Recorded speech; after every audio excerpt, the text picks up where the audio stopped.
खुलुमबाय गोजोन फुंबिलिनि बयनिसिमबो गाहाम हामलायनायखौ जासिहरनाय थाबाय आं सिबिरानि ब्रह्म नोंथांमोनखौ एसबी बड' निउज चेनेलाव गासैखौबो बरायबावनाय थाबाय नोंथांमोननि थाखाय आं गोदान मोनसे भिडिअ लानानै फैबावबाय अन्नानै भिडिअखौ जोबजासिम नायलांदो बिटिआरनि थाखाय गोजोनथाव खौरां स्वच्छ अमृत महोत्सवआव क'क्राझारा 25निफ्राय 50,000 सुबुं अनजिमानि खथायाव बेस्ट सेल्फ सास्टेनेबल सिटीनि थाखाय सायख'जादों। मख'नो गोनांदि स्वच्छ भारत मिशन आर्बान 2.0 बिथांखिनि गेजेरजों ministry of housing and urban एफेयार्सनि बानजायनायाव निउ दिल्लीनि बिगियान भवनाव खुंजानाय स्वच्छ अमृत महोत्सवआव क'क्राझारा साबसिन गावारि सिखोन साखोननि थाखाय सायख'जादों। रिपर्टनि बायदिब्ला मिनिस्ट्रि अफ हाउसिं एन्ड आर्बान एफेयार्सआ 4,320 नोगोर 62 केन्टनमेन्ट बर्डस आरो 97 गंगा टाउनफोरनि सायाव नायबिजिरदोंमोन जेराव 4.2 कौटि नोगोरारिफ्रा बाहागो लादोंमोन। बेयावनो नर्थ इस्ट जन केटेगरियाव आसामनिफ्राय मोन 9 टाउनफोरा सायख'जादों। बेनि मादाव क'क्राझार तेजपुरा 50,000निफ्राय 1 लाख सुबुं अनजिमा केटेगरियाव क्लिनेस्ट सिटी मोननो हादों। बङाइगावआ 50,000निफ्राय 1 लाख सुबुं अनजिमा खथायाव best city in innovation and best practices मोननो हादों। तिनसुकियाया 50,000निफ्राय 1 लाख सुबुं अनजिमा खथायाव फास्टेस्ट मुभार सिटी मोननो हादों आरो माखासे आसाम आरो अरुणाचल प्रदेशनि सीमा रङा रिजार्भ फरेस्ट ओनसोलाव दावराव दावसि फुलबारी फरेस्ट अफिसनि सिङाव थानाय बकाबस्तियाव आसामनि हायाव थाफैनाय अरुणाचल प्रदेशनि सुबुंफोरखौ इभिक्सन एबा होखारनायनि नटिस हैनो थाखाय लखिमपुरनि DFO अशोक देव चौधरीजों लोगोसे हाग्रा बिफाननि माखासे मावख'गिरि बिथांमोनहा थांदोंमोन। बेयावनो हा आवग्रिनानै थानाय रायजो राजाफोर आरो बिथांमोननि गेजेराव दान्थे बिदान्थे नाख्रां नासि खालामलायनाय जाथाया जानानै थाङो। बेनि अनगायैबो रायजोफ्रा DFOनि गोनां फोरमान बिलाइफोरजों लोगोसे लेपटपखौबो सेनानै लाखिदों आरो बिथांमोनखौ माखासे समनि थाखाय लाखिनानै दोननाय जादों। हाग्रा बिफाननिया फोरमायथिनाय बायदिब्ला बे हाया डिसपिउटेड एरिया। गुबुन फारसेथिं रायजोफ्रा बे ओनसोलखौ डिसपिउटेड एरिया नङा होननानै बुंथिदों आरो आसाम सरकारा सिगांनि समनिफ्रायनो अरुणाचल प्रदेशनि गोबां हाफोरखौ लाबोदों होननानैबो फोरमायथिदों। लोगोसे बिथांमोनहा बुंथिबावोदि आसाम सरकारनि हाग्रा बिफाननिया होखारनो थाखाय फैनानै जेब्लाबो दावराव दावसि खालामफैयो। जुदि माबाफोर हानि जेंना दंब्ला आसाम सरकार आरो अरुणाचल सरकारजों सावरायलायथों। बेयाव खनले फैनानै रायजो राजाफोरखौ हाराहास्ति खालामफैनो नाङा होननानैबो बुंथियो बिथांमोनहा। नोंथांनि मोनसे फिसा गोरोन्थियानो गोबां खहा लाबोनो हागौ।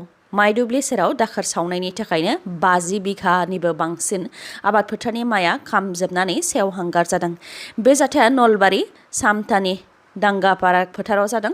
जाथायनि सायाव फोरमायथिनाय बायदिब्ला जायनाखि दा माइ हानायनि बोथोर बेनिखायनो फोथाराव माइ हानानै दोननाय गोबां माइ दंमोन। अजय तालुकदार मुंनि सासे सुबुङा दाखोर दाला सिबस्रांनायनि उनाव फुंनि 10:30 रिंगासो समाव आबाद फोथारनि साखाथियाव दाखोर दालाखौ सावस्रांदोंमोन। बे अरानो बारजों बुखारनानै आबादथिलियाव अरा नांहैदों जायजों 60 सुबुंफोरनि 50 बिघानिबो बांसिन माइ फोथाराव हानानै दोननाय माइआ अरजों खामनानै सेवहांगार जाजोबदों। अर खोमोरनो थाखाय अर खोमोरग्रा बिफाननो खौरां हरनाय जादोंमोनब्लाबो सम मथे सौफैयैयाव अरा जेरैथिंबो साग्लोबदों। उनाव ओनसोलनि सुबुंफोरा मेसिननि गेजेरजों दै सारदोंब्लाबो अरखौ खोमोरनो हायाखै। बे जाथायखौ लानानै दुखु मोननाय फोरमायथिदों ओनसोलनि आरो नखरनि सुबुंफोरा जायनाखि गोबां खस्थ'नि गेजेरजोंसो खुनुरुखुमै माइ मोननो हादोंमोन। बे माइआबो अरजों खामनानै सेवहांगार जाजोब्बाय होननानै फोरमायथियो बिथांमोनहा।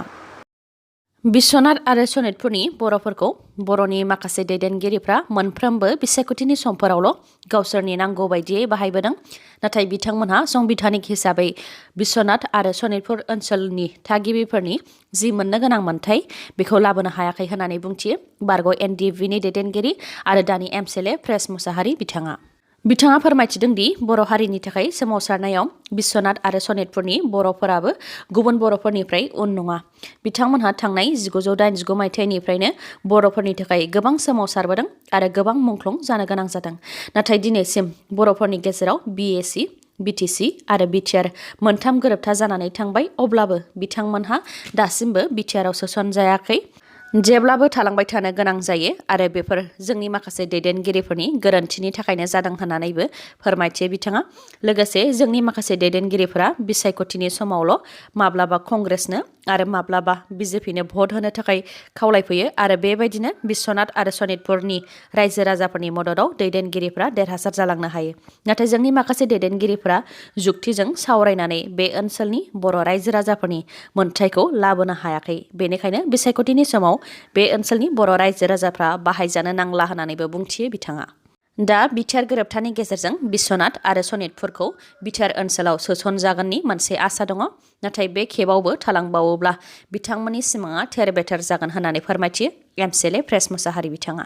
बिनि अनगायैबो बिथाङा बिटिआर गोरोबथानि गेजेरजों गामि दाजाबनाय आरो दानख'नायनि सायाव बुंथियो दि बिटिआर गोरोबथानि गेजेरजों सिमा बारायनायखौसो लुबैदोंमोन, नाथाय गामि दानख'जानायखौ नङा आरो गामि सोसननायनि बेलायाव कमिसन दानो नाङा होननानैबो हेंथा होदोंमोन। मानोना बबे गामिखौ सोगोनसोआ बेखौ कमिसनासो थांखि लागोन। नाथाय जोंनि माखासे दैदेनगिरिफ्रा कमिसन दानायखौ गनायथि होदों। बेनिखायनो दा बिश्वनाथ आरो सनितपुर जिल्लाया बिटिआरआव सोसनजागोन ना जाया बियो कमिसननि सायावसो सोनारगोन। जेब्ला बिथांमोनहा 1000निबो बारा गामिफोरखौ सोनो थाखाय कमिसनजों सावरायदोंमोन, अब्ला बेयाव एके मिश्रा आरो तपन डेका बिथांमोनहा बिश्वनाथ आरो सनितपुरखौ बिटिआरआव सोनो गोसो गैयै बायदिखौ दिन्थिदों होननानैबो बुंथियो। अब्लाबो कमिसना मा थांखि लायो बेसो जागोन आरो कमिसननि थांखिखौनो बयबो नेनानै दङ होननानैबो फोरमायथियो आरो बिश्वनाथ आरो सनितपुर जिल्लाखौ बिटिआरआव सोसनजानायखौनो बयबो लुबैयो होननानैबो फोरमायथियो बिथां प्रेस मोसाहारिया। बेनि अनगायैबो बिश्वनाथ आरो सनितपुराव गोबां बर' ओनसोलफोर दं, जेराव दासिमबो हादरनि थागिबि हिसाबै जि मोनथाय मोननो गोनां बेखौ मोननो हायाखै। जेरै जिउ खुंनो थाखाय खमसे खम गोनांथि जानाय जेरै लामा, मोब्लिब, पन्चायत राज, सोरखारि फरायसालि बेफोरनि जेबो खाबु गैया। फरायसालिफोरा भेन्सार जानायनि थाखाय फरायसाफ्रा स्कलारशिप मोननो हाया आरो सनितपुर आरो बिश्वनाथनि गोबां बर' रायजो राजाफ्रा 2006 फरेस्ट डुवेलार्स एक्टनि मथे हानि पाट्टाखौ दिनैसिमबो मोननो हायाखै, जाहाथे बिथांमोनहा अरायनि थाखाय बेयावनो थानो हायो। बेनि थाखाय खुंथाय गोहोआव थानाय सोरखारखौ बिथांमोननो हानि पाट्टा होनो थाखायबो खावलायो बिथाङा।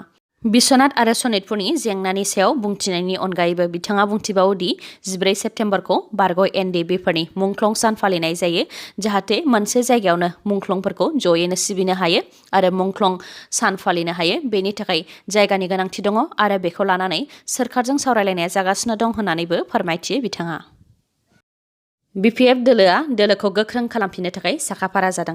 माखासे सान सिगां बिपिएफ दोलोखौ गोख्रों खालामनो थाखाय बेरेखा दोलो महरै बिटिसि रांबावजा जथुम्मायाव गोख्रोङै बाहागो लानायखौ नुनो मोन्दोंमोन। दा बिपिएफ दोलोआ गोख्रों वार्कशप खुंगासिनो दङ। थांनाय सनिबाराव बिटिसिनि बारग' गाहाय हाग्रामा महिलारि बिथाङा बिपिएफ दोलोनि मावथिफोरखौ लानानै काजलगावआव मिथिं खुंदोंमोन आरो फिन बिथाङा मैया रबिबाराव चिरां जिल्ला बिजनीआव मिथिं खुंदों। बिपिएफ दोलोखौ गोख्रों खालामनो थाखाय आरो फैगौ एमपि बिसायख'थियाव थागथियारि जानो थाखायनो बे हाबाफारिखौ लानाय जादों। लोगोसे बे हाबाफारिनि गेजेरजों रांबावजा जथुम्मायाव बिपिएफ दोलोआ माखासे सोंथि इउपिपिएल दोलोनाव खालामदोंमोन आरो इउपिपिएल दोलोआबो बेनि फिननायखौ होदों। बेफोर गासैखौबो बे जथुम्मानि गेजेरजों फोरमायथिनानै होनाय जादों होननानै फोरमायथियो हाग्रामा महिलारि बिथाङा। बेनि अनगायैबो बिथाङा बुंथिबावदों दि बिजेपि इउपिपिएल दोलोआ जेखि बुङा मानो बिपिएफ दोलोआ बिजनीआव दासिमबो गोख्रोङैनो दङ। बयबो राजखान्थि हान्जाया गाव गावसोरनि दोलोखौ गोख्रोंसिन होननानै बुंथिखायो होननानैबो फोरमायथिबावो बिथाङा। बेनि अनगायैबो बिपिएफ दोलोखौ गोख्रों खालामनो थाखाय बिपिएफ दोलोआ गामि गामि हाबनानै मिथिं लिंगोन होननानैबो फोरमायथियो। प्रमद बर' बिथाङा जि इभिक्सननि खोथा बुंथिदों, बिपिएफ दोलोआ बेनि हेंथा। गोरोबथानि बायदियै बिथांमोनहा हानि पाट्टासो मोननो नांगौमोन। बिपिएफ दोलोआ सिगांनिफ्रायनो जेरै हानि पाट्टा होबोदों उननि समावबो होलांबाय थागोन होननानै फोरमायथियो आरो 2003 मायथाइनि 10 फेब्रुआरिनि गेजेराव जायफोर बिटिआर ओनसोलाव दङ बिथांमोनहा बेनिनो गुबै थागिबिखा होननानैबो फोरमायथियो बिथाङा।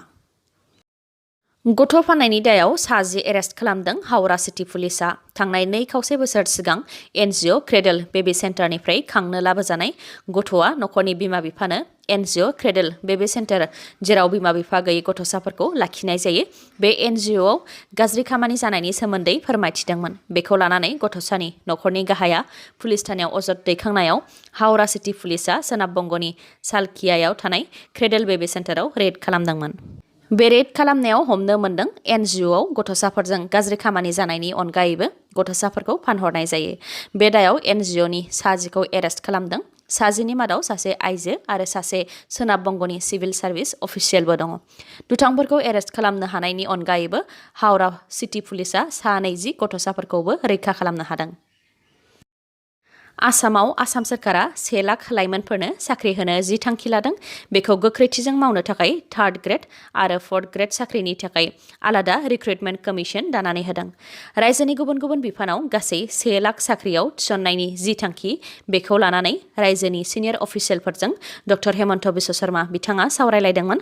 बेनि उनाव 3rd ग्रेड आरो 4th ग्रेडनि साख्रिनि थाखाय रिक्रुटमेन्ट कमिसनखौ दानाय जादों आरो बे कमिसनखौ एडिशनेल चिफ सेक्रेटारि रेंकनि अफिसारा दैदेनगोन आरो इन्जिनियारिं सार्भिसेस पस्टफोरनि थाखाय APSCनि गेजेरजों कम्बाइन्ड रिक्रुटमेन्ट एग्जामिनेसन खुंनाय जागोन होननानैबो फोरमायथिदों डक्टर हेमन्त बिश्व शर्मा बिथाङा। बे खौरांखौ बिथाङा गावनि टुइटार एकाउन्टनि गेजेरजों टुइट खालामनानै रायजो राजाफोरनो मिथिहोदों। आसामनि मेडिकेल कलेजफोराव भुटान हादरनि फरायसाफोरनि थाखाय 2 सिट रिजार्भेसन खालामगोन। बे बोसोरनि एकाडेमिक इयारनिफ्रायनो भुटान हादरनि फरायसाफोरनि थाखाय मेडिकेल कलेजाव 2 सिट रिजार्भ खालामनाया जागायगोन। मख'नो गोनांदि बेनि थाखाय भुटान हादरनि सोरखारा आसामनि गिबि मन्त्रि डक्टर हेमन्त बिश्व शर्मा बिथांनिसिम खावलायहरदोंमोन। बेनि उनावनो बेफोर थांखिखौ लानाय जादों आरो बे खौरांखौ भुटान हादरनि थाखाय भारतनि एम्बेसेडर रुचिरा कम्बोज बिथाङा फोसावदों। भुटान हादर आरो भारतनि गेजेराव सोमोन्दोखौ मोजाङै लाखिनो थाखायनो बे थांखिखौ लानाय जादों होननानैबो फोरमायथिदों। दिनैनि भिडिअआ एसेनोसै। गाबोन आरो गोदान भिडिअजों लोगो मोनफिनबावगोन। नोंथाङा दासिमबो आंनि चेनेलखौ साबस्क्राइब खालामाखैबा अन्नानै साबस्क्राइब खालामदो, लोगोसे लाइक, कमेन्ट आरो शेयार खालामनो दाबाव। गोजोन्थों।